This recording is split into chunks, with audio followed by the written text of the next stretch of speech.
नमस्कार, हम प्रतिमा चौधरी। दोपहर 3 बजे के भोजपुरी समाचार में स्वागत बा। सबसे पहले प्रमुख समाचार। राजनीतिक दल संबंधी नियमावली 2074 के नियम 5 संशोधन। निर्वाचन आयोग द्वारा माधव कुमार नेपाल अमन ठाकुर पक्ष के अनुसूची भरेला आग्रह। 10 बुद्धे सहमति कार्यान्वयन ना भइला बाद पार्टी फुटल एमाले के 9 नेता के निष्कर्ष। सहमति कार्यान्वयन खातिर अध्यक्ष ओली के दबाव।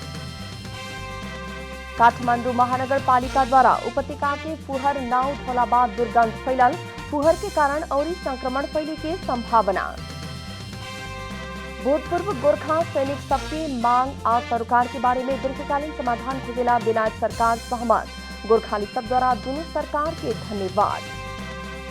और यूरोपा कॉन्फ्रेंस पहिल का लीग अंतर्गत टोटेनहैम पाकोस परेरा संगे 1-0 से हारल। दोसर का लीग अगला हफ्ता टोटेनहैम में होगी।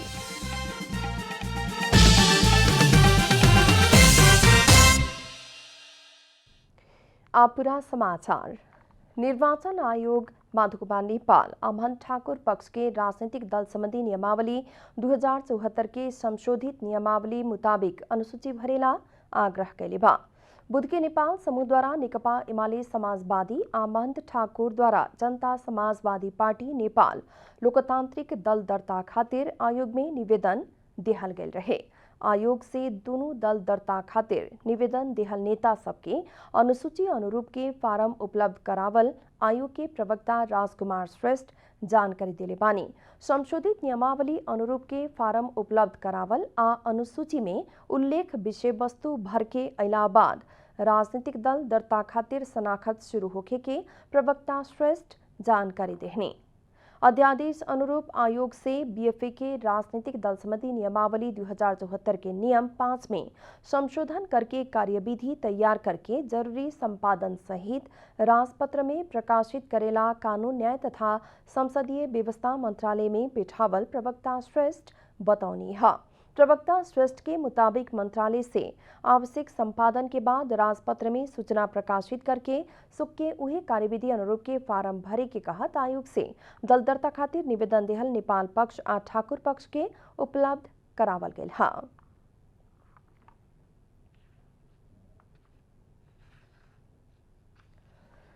सरकार द्वारा बीएफए के बागमती प्रदेश के प्रदेश प्रमुख विष्णु प्रसाद प्रसाई के हटा के यादव शर्मा के नियुक्त कैल गेल बा। वही लेखा सरकार द्वारा नेपाली सेना के बलाधिकृत रथी प्रभुराम शर्मा के महारथी दर्जा में पदोन्नति करके प्रधान सेनापति पद में नियुक्त करेला राष्ट्रपति समक्ष सिफारिश करे के निर्णय कैल गेल बा। बीएफए के बैठल मंत्रिपरिषद के बैठक से नेपाली सेना के बलाधिकृत रथी प्रभुराम शर्मा के महारथी दर्जा में पदोन्नति करके प्रधान सेनापति पद में नियुक्त करेला राष्ट्रपति समक्ष सिफारिश करे के निर्णय कैल सरकार के प्रवक्ता ज्ञानेन्द्र बहादुर कार्की बताउनी है।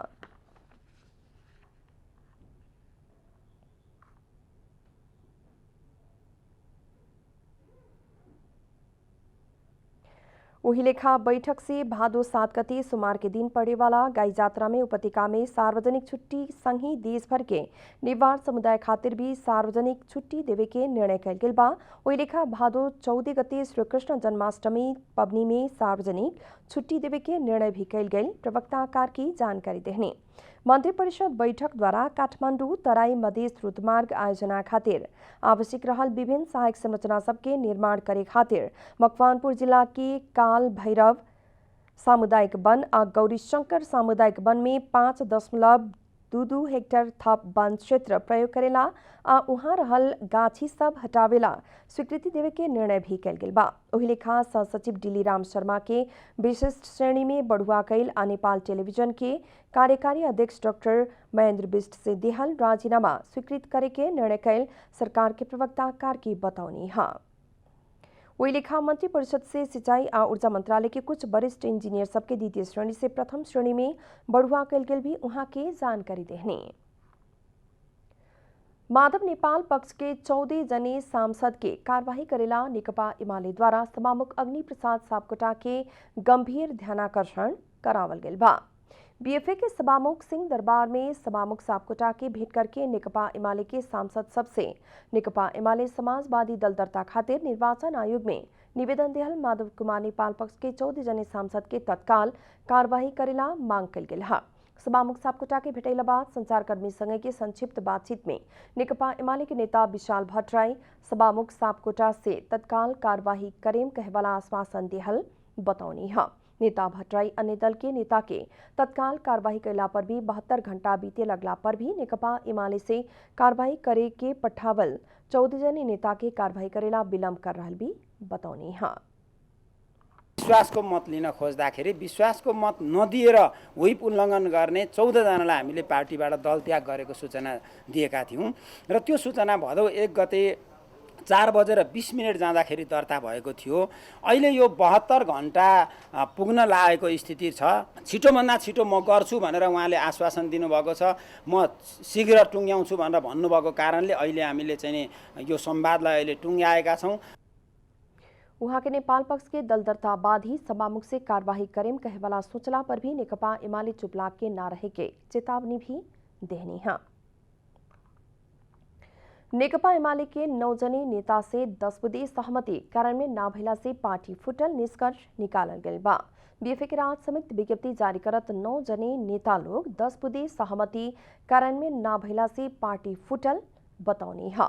विज्ञप्ति जारी करेवाला में युवराज गेवाली, अष्टलक्ष्मी शाक्य, भीम रावल, घनश्याम भूषाल, भीम आचार्य, गोकर्ण बिष्ट, योगेश भट्टराई, सुरेंद्र पांडे और रघुजी पंत बानी लोग।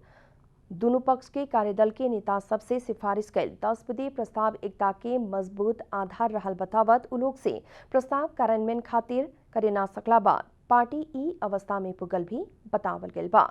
शेरबहादुर देउबा सरकार द्वारा जारी कैल गइल राजनीतिक दल विभाजन संबंधी अध्यादेश से एमाले में ही संकट आवे के ना होके इससे संपूर्ण राजनीतिक पार्टी में प्रभाव पड़े के आ राजनीतिक अनिश्चय के दलदल में फंसे के कहत अध्यादेश तत्काल फिरता करे खातिर विज्ञप्ति में मांग कैल गइल बा।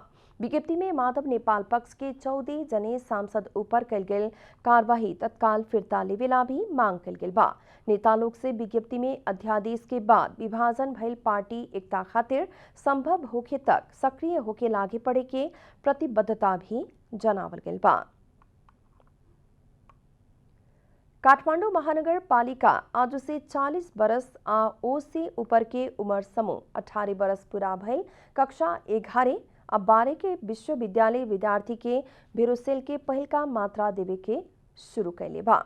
इससे पहले खोप लगावते आयल महानगर पालिका के 32 वार्ड के खोप केंद्र संग ही राधा स्वामी आइसोलेशन सेंटर, सशस्त्र प्रहरी बल अस्पताल, वीर अस्पताल, त्रिवी शिक्षण अस्पताल, निजामती कर्मचारी अस्पताल, परोपकार प्रसूति तथा स्त्री रोग अस्पताल, नेपाल प्रहरी अस्पताल और वीरेंद्र सैनिक अस्पताल के भी ई बार खोप केंद्र के रूप में विस्तार कल गया बा। कार्यक्रम सवेरे 10 से संझिया 5 बजे तक रही। तय कल गए लक्षित समूह से महानगर भीतर खोप सुक्के शनिचर के अगिला मंगर तक 3 दिन लगा सके के महानगर पालिका के शहरी स्वास्थ्य विभाग के प्रमुख हरि कुंवर जानकारी देहनी। भोजपुरी समाचार में आप छोड़ विश्राम।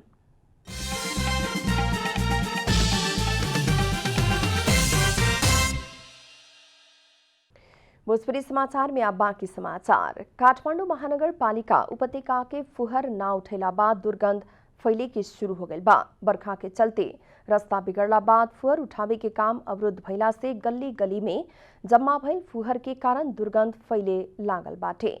जथा भावी फुहर फैलला बाद स्थानीय आ पैदल यात्री के समस्या होखे लागल बा। फुहर जमा कैल जगह सब में स्थानीय के नाक बंद करके चले पड़े के बाध्यता बाटे। जथा भावी जमा कैल गेल फुहर के चलते औरी संक्रमण फैले के संभावना रहल कारण सभी जने सचेत होखेला भी जरूरी बाटे।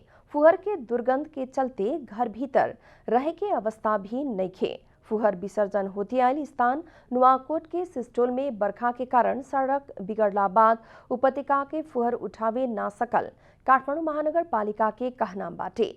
बरखा से करीब 500 मीटर सड़क बिगड़ला बाद काठमांडू के फुहर लेके सिस्टोल पुगल गाड़ी सब सड़क में ही रुकल महानगर के प्रवक्ता ईश्वरमान टंगोल जानकारी देहनी। महानगर पालिका के मुताबिक दैनिक 150 को फुहर बोकल गाड़ी सिस्टोल पुगेला, लेकिन बरखा लगला बाद गाड़ी सब सड़क में ही रुकेला बाद समस्या आयल महानगर के जवाब बाटे। नेपाली कांग्रेस में क्रियाशील सदस्यता विवाद सहमति नजदीक पुगल नेता लोग से बतावल गल बा 12 से 13 निर्वाचन क्षेत्र के विवाद सहमति नजदीक पुगल क्रियाशील सदस्यता के विवाद समाधान समिति जनौले बाटे। क्रियाशील सदस्यता विवाद सुलझावे खातिर पूर्व महामंत्री कृष्ण प्रसाद सिटौला, केंद्रीय सदस्य डॉक्टर मिनेन्द्र रिजाल और रमेश लेखक रहल 3 सदस्यीय कार्यदल के जिम्मा देहल गल रहे। क्रियाशील सदस्यता विवाद सहमति जुटा के शनिचर तक सभापति शेर बहादुर देवा के बुझावे के तैयारी रहल कार्यदल जनौले बा। हो सके तो सुख के ही सहमति जुटा के सभापति के बुझावे के तैयारी हो रहा भी समिति के सदस्य सबके कहना बाटे। समिति द्वारा क्रियाशील सदस्यता के सूची मिलल 19वां दिन में वार्ड अधिवेशन कर सके के जनावते आ रहल बा। क्रियाशील सदस्यता में हो रहल ढिलाई से कांग्रेस के महाधिवेशन कार्यतालिका प्रभावित होने की आशंका कांग्रेस भीतर बढ़ल बाटे। कांग्रेस से इससे पहले 5 बार महाधिवेशन के कार्यतालिका परिमार्जन हो चुकल बाटे। सरकार द्वारा नेपाल रेलवे कंपनी के महाप्रबंधक में निरंजन झा के नियुक्त कल गेल बा। बीएफए के सिंह दरबार में बैठल मंत्री परिषद बैठक द्वारा नेकपा एमाले समाजवादी के अध्यक्ष माधव कुमार नेपाल निकट के झा के महाप्रबंधक में नियुक्त करे के निर्णय कल गेल हा।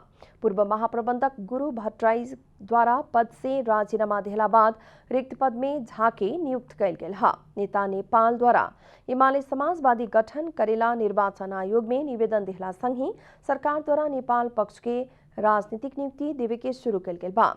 बीएफए के ही मंत्री परिषद से नेता नेपाल निकट यादव चंद्र शर्मा के बागमती प्रदेश प्रमुख नियुक्त करे के निर्णय कल गेल रहे। नेपाल से जनकपुर जयनगर रूट में चलावे खातिर भारत से 2 रेल किनल गेल बा। करीब 1 बरस पहले रेल अइला पर भी चलावे वाला जनशक्ति ना भइला से अभी तक रेल संचालन में नहीं आ सकल। अफगानिस्तान में रहल नेपाली मध्य अभी तक कुल 300 जने अपने सब स्वदेश लौटे के चाहलकत विवरण टिपैले बा। कंसुलर सेवा विभाग के वेब पोर्टल में बीएफए के संख्या तक 300 नेपाली से आपन विवरण टिपावल गयल हा। वही लेखा परराष्ट्र मंत्रालय के शिष्टाचार महाशाखा अंतर्गत नायब शिष्टाचार महापाल के नेतृत्व में रहल सिचुएशन रूम में तय कल गेल मोबाइल नंबर आ ईमेल ठिकाना में बीएफए के संझिया 5 बजे तक 42 जने नेपाली से आपन विवरण दर्ता करावल गयल हा। मंत्रालय के मुताबिक बीएफए के जजीरा एयर के कुवैत काठमांडू उड़ान से थप 8 जने करके 296 जने नेपाली अफगानिस्तान से उद्धार होकर काठमांडू आ पुगल बाटे लोग। नेपाल आयल नागरिक के अध्यागमन लगायत के जरूरी प्रक्रिया पूरा करके सीसीएमसी के समन्वय में उलोग के सामाखुशी स्थित सरकार द्वारा व्यवस्थापन कल गेल होल्डिंग सेंटर में राखल गेल बा।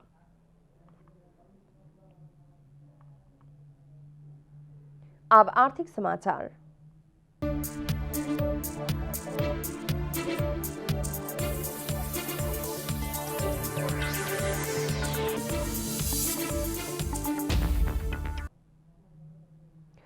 नेपाल विद्युत प्राधिकरण द्वारा विद्युत पोल प्रयोग बापत 32 लाख से बेसी राजस्व संकलन भइल जनावल गेल बा। विक्रम संवत 2073 में बिजुली के पोल प्रयोग कैला बापत राजस्व संकलन शुरू कैल गेल रहे। बीएफए के चितवन के चित्रबन केबल नेटवर्क से 30,55,068 आ कनेक्ट नेपाल नेटवर्क से 1,77,965 रुपया असूल कैल गेल हा। प्राधिकरण द्वारा बीएफए के सेवा विस्तार में रोक लगैला बाद अन्य कंपनी से भी राजस्व तिरे की सहमति जनावल प्राधिकरण जनौले बा। जनता संगे अग्रिम शुल्क असूल हो रहल बा, लेकिन विद्युत पोल प्रयोग बापत राज्य के राजस्व तिरे के आनाकानी के बाद प्राधिकरण से इंटरनेट सेवा या अन्य संचार संबंधी सेवा प्रदान करे वाला कंपनी से पोल प्रयोग में रोक लगावल गेल रहे। प्राधिकरण द्वारा पुरान सेवा अवरोध न कैला पर भी नया विस्तार में रोक लगावल गेल रहे। साथ ही केंद्र द्वारा विद्युतीय संरचना प्रयोग करके नेटवर्क विस्तार न करेला और न करावेला सूचना जारी कल गेल बा। इस सूचना के बेवास्ता करके नेटवर्क विस्तार कैला पर कड़ा कार्यवाही करके भी जनावल गेल बा। नेटवर्क इंटरनेट आ केबल नेटवर्क संस्था द्वारा शहर के ही कुरूप होके किस्म से तार टांगे के काम कैल कहत कड़ा विरोध भी होती आ रहल बा। भोजपुरी समाचार में फिर छोट विश्राम।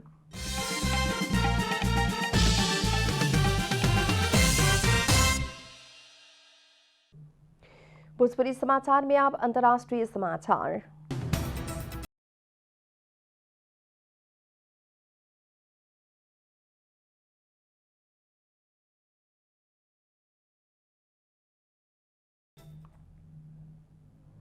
भूतपूर्व गोरखा सैनिक सबकी मांग आ सरोकार के बारे में दीर्घकालीन समाधान खोजे खातिर द्विपक्षीय कमेटी बनावेला बेलायत सरकार सहमत भइल बा। एकरा साथे लंदन स्थित बेलायती प्रधानमंत्री के कार्यालय के आगे 13 दिन से भूपू गोरखाली सबसे शुरू कल गेल आमरण अनशन तोड़ल गयल बा।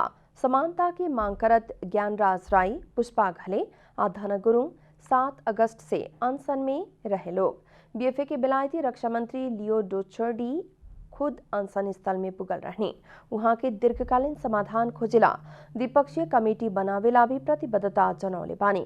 उनकर लिखित पत्र में भूपू गोरखा सबके समस्या समाधान खातिर नेपाल आ बेलायत के द्विपक्षीय कमेटी बनावे के आ भूतपूर्व गोरखा सब खातिर भी प्रतिनिधि रहे के उल्लेख कल गेल बा। वार्ता समिति द्वारा टेक्निकल कमेटी के रिपोर्ट के प्रारंभिक आधार मान के दिसंबर से औपचारिक काम के शुरुआत होगी।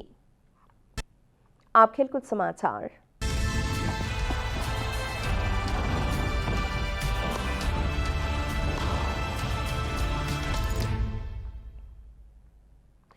Tottenham UEFA Europa conference league अंतर्गत बीएफए के पोर्चुगल के पाकोस फरेरा संगे 1-0 से हारल बाटे। ये हफ्ता भइल premier league champion Manchester City के हरावत लय में देखल टोटेनहैम पाकोस फरेरा संगे 1-0 से हारल हा। पोर्चुगल में भइल खेल में सिटी विरुद्ध शुरुआत कैल सबै खिलाड़ी के विश्राम दिहल टोटेनहैम अपेक्षित प्रदर्शन ना कर सकल। दोसर का रोजाई के टोली उतरला पर भी खेल अवधि भर एक गोल भी ना कैल टोली खातिर बहुत ही खराब रहल। पहिल का हाफ के अंतिम मिनट में वालेंटी सांतोस के पास में सिल्वा गोल कैले रहने। मिडफील्डर से खिलावल थ्रू पास में सिल्वा ऑफसाइड ट्रैप बीट करत 1 वर्सेस 1 की अवस्था में सुंदर फिनिश कैले रहने। दोसर का हफ्ता टोटेनहैम के मैदान में होके दोनों लीग के प्लेऑफ से विजयी होने वाला टोली यूईएफए यूरोपा कॉन्फ्रेंस लीग के समूह चरण में स्थान बना सकी। अंत में प्रमुख समाचार फिर एक बेर। राजनीतिक दल संबंधी नियमावली 2074 के नियम 5 संशोधन। निर्वाचन आयोग द्वारा माधवकुमार नेपाल महंत ठाकुर पक्ष के अनुसूची भरेला आग्रह। 10 बजे सहमति कार्यान्वयन ना भइला बाद पार्टी फुटल एमाले के 9 नेता के निष्कर्ष। सहमति कार्यान्वयन खातिर अध्यक्ष ओली के दबाव।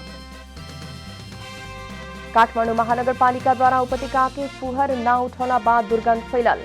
फुहर के चलते औरी संक्रमण फैले के संभावना।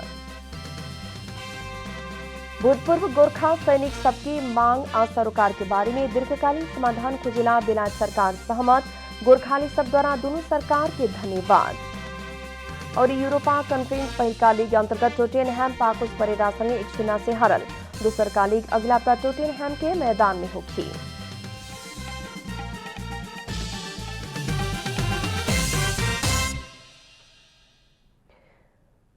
भोजपुरी समाचार अभी खातिर इतना ही। जनता द्वारा जनता खातिर प्रसारित जनता टेलीविजन के कार्यक्रम सब अपने यूट्यूब, ट्विटर, फेसबुक हमने की वेबसाइट जनतासमाचार.com में भी पढ़े आप देख सकतानी। सूचना में अपने की सहभागिता, समय में समाचार, हमने के प्रतिबद्धता। कोरोना वायरस के संक्रमण से बचे खातिर नियमित रूप में साबुन पानी से हाथ धोएं, भीड़ भाड़ से दूर रहें और अनिवार्य मास्क के प्रयोग करें। नमस्कार।